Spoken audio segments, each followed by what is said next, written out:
You know, I was worried about time that I shouldn't worry because they're all performers. So they have a really good sense of time. Thank you very much. I'd like to next call on Joanna Ivey.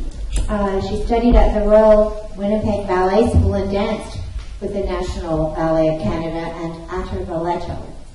She's currently director of the executive committee at Pro Arte Danza and is the assistant to the artistic director and project manager at the National Ballet of Canada. Joanna Ivey, please welcome.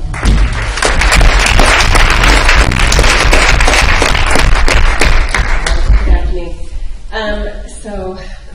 I was sitting there listening to Peggy talk, and I was like, okay, which part is the most pertinent to what we're doing today about what I've experienced in my life? I was always focused on classical ballet from 6 years old. I would say that classical ballet chose me a little bit, having me always being directed that way by teachers, having the appropriate instrument, quote unquote, for that art form in particular. I finished my studies when I was 19 with the Royal Winnipeg Ballet and went to Europe and worked in Italy and Switzerland, and it was glorious. And I came back with two smaller dance companies, both of them contemporary, with a real mix of modern dance and ballet. And then I came back to a big classical ballet company, which was a bit of a culture shock, I have to tell you, having worked with companies where the maximum number was 22, to come to a company where there were 71 dancers who all had years of classical ballet experience under their belts was in a real pressured situation for me. I never had any chronic injuries. I have had injuries that were completely related to my emotional state that I didn't even recognize was related to my emotional state until years later.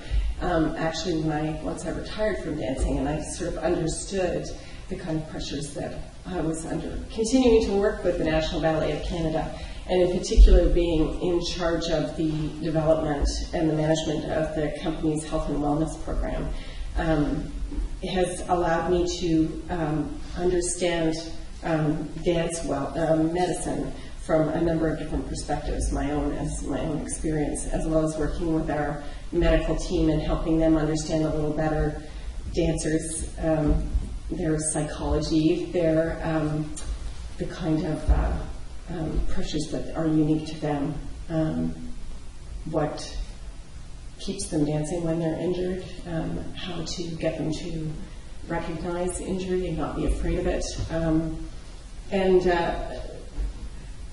the whole evolution has been really fascinating to me. I've just changed jobs in the National Ballet. I'm now working with the development department in the major gifts portfolio. So I have a different hat on again, but I'll be looking for people who are interested in supporting that angle in dance medicine, particularly with classical ballet. There's a lot less research on classical ballet dancers, so I'm really hoping that we'll be able to develop that even further. My own background is I have a physiotherapist as a mother and an obstetrician as a father, and there was a lot of skepticism about the mind-body connection. So I think it took me a long time to understand that, but I find the subject very fascinating, so I'm happy to be part of the panel today. Thank you very much.